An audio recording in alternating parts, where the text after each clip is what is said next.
স্বামী স্ত্রীর সম্পর্ক কেমন হওয়া উচিত? স্বামী স্ত্রীর সম্পর্ক ভালো রাখতে আমাদের করণীয় কী কী? আসসালামু আলাইকুম ওয়া রাহমাতুল্লাহ।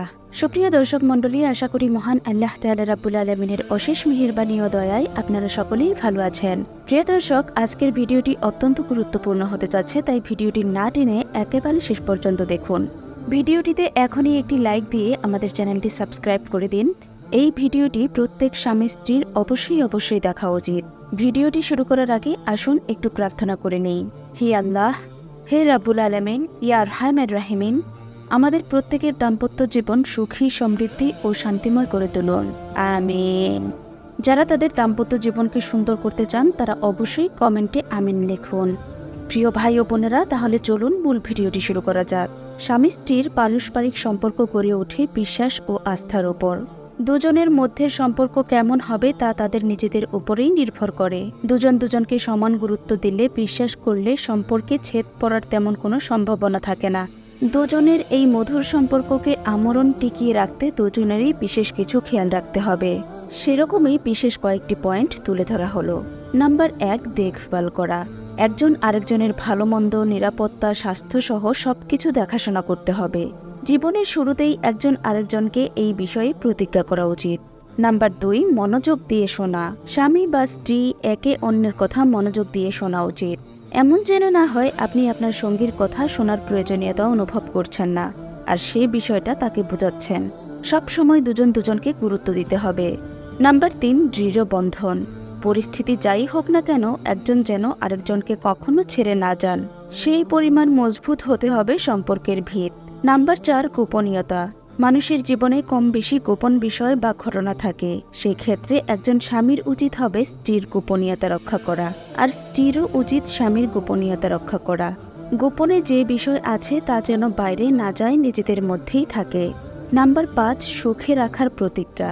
একজন আরেকজনকে সবসময় সুখী রাখার চেষ্টা করতে হবে।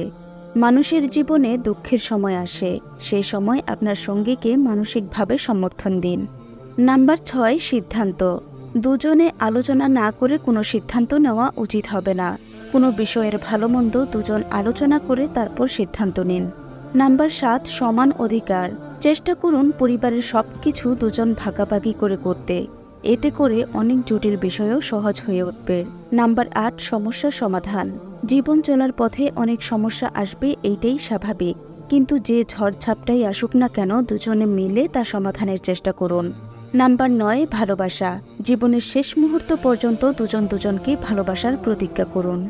আল্লাহ তাআলা রাব্বুল আলামিন বলেন, হে মানব সমাজ, তোমরা তোমাদের পালনকর্তাকে ভয় করো, যিনি তোমাদেরকে এক ব্যক্তি থেকে সৃষ্টি করেছেন এবং যিনি তার থেকে তার সঙ্গিনীকে সৃষ্টি করেছেন, আর পৃথিবীতে বিস্তার করেছেন তাদের দুজন থেকে অগণিত পুরুষ ও নারী। সূরা নিসা আয়াত নাম্বার 1। উল্লেখিত আয়াতে কারিমা থেকে বোঝা যায় যে আল্লাহ তাআলা পৃথিবীতে স্বামী স্ত্রীর মাধ্যমেই বংশবৃদ্ধির ব্যবস্থা করেছেন, আর মানুষের পারস্পরিক সম্পর্কের মধ্যে স্বামী স্ত্রীর সম্পর্ক হচ্ছে গুরুত্বপূর্ণ সম্পর্ক, এবং তাদের মধ্যকার পারস্পরিক সম্পর্কটাও অত্যন্ত গুরুত্বপূর্ণ। রাসূলুল্লাহ সাল্লাল্লাহু আলাইহি ওয়াসাল্লাম বলেছেন, তোমরা জেনে রেখো তোমাদের জন্য তোমাদের স্ত্রীদের উপর অধিকার আছে, আর তোমাদের স্ত্রীদেরও অধিকার আছে তোমাদের উপর।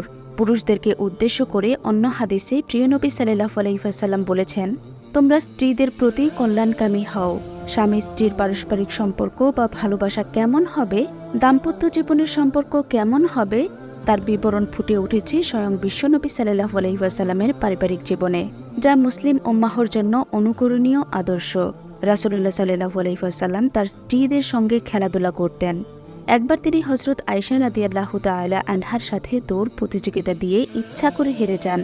কিছুদিন পর পুনরায় দৌড় প্রতিযোগিতায় হযরত আয়েশা রাদিয়াল্লাহু তাআলা আনহা হেরে যান। অতঃপর রাসূলুল্লাহ সাল্লাল্লাহু আলাইহি ওয়াসাল্লাম বললেন, হে আয়েশা, আজ আমি তোমাকে হারিয়ে দিয়েছি, তুমি আমার সঙ্গে পারোনি। এটা হলো প্রথম প্রতিযোগিতায় জিতে যাওয়ার বদলা। বিশ্বনবী সাল্লাল্লাহু আলাইহি ওয়াসাল্লাম অনেক সময় স্ত্রীদের সঙ্গে বসে বিভিন্ন ঘটনা, কাহিনী ও অন্যান্য আলোচনা করতেন। এমনকি প্রত্যেক স্ত্রীও বিশ্বনবীকে পালাক্রমে নতুন নতুন কিসসা কাহিনী শোনাতেন। তখন রাসূলুল্লাহ সাল্লাল্লাহু আলাইহি ওয়াসাল্লাম আনন্দে উৎফুল্ল হয়ে নিজেও তাদেরকে কিসসা শোনাতেন। হযরত আয়েশা রাদিয়াল্লাহু তাআলা আনহা বলেন, তিনি আমাদের সঙ্গে এমনভাবে হাসতেন, কথা বলতেন এবং বসে থাকতেন, আমাদের মনেই হতো না যে তিনি একজন মহান রাসূল।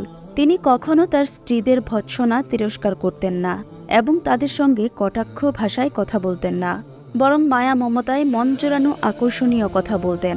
তার কথার ভাবভঙ্গিতে স্ত্রীদের মন জুড়িয়ে যেত। বিশ্বনবী সাল্লাল্লাহু আলাইহি ওয়াসাল্লাম স্ত্রীদের কোনো কথা তার মনের বিপরীতে হলে তাদের সে কথা থেকে মনোযোগ ফিরিয়ে অন্য চিন্তা করতেন। তিনি স্ত্রীগণকে অত্যন্ত ভালোবাসতেন, তাদের চুমু দিতেন এবং কখনো কখনো তাদের উরুতে মাথা রেখে শুয়ে বিশ্রাম নিতেন। হযরত আয়েশা রাদিয়াল্লাহু তাআলা আনহার পাত্রের যে স্থানে মুখ দিয়ে পানি পান করতেন, বিশ্বনবীও সেই স্থানে মুখ দিয়ে পানি পান করতেন। আবার রাসূলুল্লাহ সাল্লাল্লাহু আলাইহি ওয়াসাল্লাম হাড়ের যে জায়গা থেকে গোশত খাওয়া শুরু করতেন, হযরত আয়েশা রাদিয়াল্লাহু তাআলা আনহা হাড়ের ওই জায়গা থেকে গোশত খাওয়া শুরু করতেন। এ থেকেও প্রমাণিত হয় যে বিশ্বনবী সাল্লাল্লাহু আলাইহি ওয়াসাল্লামের দাম্পত্য জীবনে স্ত্রীদের সঙ্গে কত মধুর সম্পর্ক ছিল। হযরত আয়েশা রাদিয়াল্লাহু তাআলা আনহা বলেন, রাসূলুল্লাহ সাল্লাল্লাহু আলাইহি ওয়াসাল্লাম অত্যন্ত খুশি মনে মুস্কি হাসতে হাসতে গৃহে প্রবেশ করতেন এবং দরদমাখা কণ্ঠে সালাম দিতেন। বিশ্রামের সময় বিছানার ব্যাপারে কোনো দোষ ধরতেন না, এমনকি বিছানা যেভাবে পেতেন তার উপরই শুয়ে পড়তেন। রাসূলুল্লাহ সাল্লাল্লাহু আলাইহি ওয়াসাল্লাম উত্তম স্বামী স্ত্রীর সম্পর্ক বর্ণনা করতে গিয়ে বলেন, তোমাদের মধ্যে সেই উত্তম স্বামী যে তার স্ত্রীর সঙ্গে ভালো ব্যবহার করে। আমি আমার স্ত্রীদের সঙ্গে সবার চাইতে ভালো ব্যবহার করি। পরিশেষে বিশ্বনবী সাল্লাল্লাহু আলাইহি ওয়াসাল্লামের দাম্পত্য জীবনের আলোকে বোঝা যায় যে সুখ ও শান্তিময় জীবনযাপনে স্বামী স্ত্রীর মধুর সম্পর্কের কোনো বিকল্প নেই। জীবনকে সুখী, শান্তি ও আনন্দময় করে তুলতে রাসূলুল্লাহ সাল্লাল্লাহু আলাইহি ওয়াসাল্লামের অনুসরণ ও অনুকরণ আবশ্যক কর্তব্য। মুসলিম উম্মাহকে তাদের প্রত্যেকের দাম্পত্য জীবনকে সুখ ও শান্তিময় করে গড়ে তুলতে রাসূলুল্লাহ সাল্লাল্লাহু আলাইহি ওয়াসাল্লামের দাম্পত্য জীবনের মতো করেই রাঙিয়ে নেওয়া জরুরি। আল্লাহ তাআলা রাব্বুল আলামিন উম্মাতে মুহাম্মাদিকে তার মতো করে স্বামী স্ত্রীর সম্পর্ক গড়ে তোলার তৌফিক দান করুন। আমিন। প্রিয় ভাই ও বোনেরা, আপনি যদি আমাদের চ্যানেলের নতুন দর্শক হয়ে থাকেন তাহলে অবশ্যই এখনই আমাদের চ্যানেলটি সাবস্ক্রাইব করে আমাদের সাথেই থাকবেন। ভিডিওটি আপনার পরিবার, আত্মীয়স্বজন, বন্ধু-বান্ধবের সাথে শেয়ার করে দিতে পারেন যাতে তারাও উপকৃত হতে পারে। আপনার সুস্থতা কামনা করে আজকের ভিডিওটি এখানেই শেষ করছি। ভালো থাকবেন সবাই। আসসালামু আলাইকুম ওয়া রাহমাতুল্লাহ।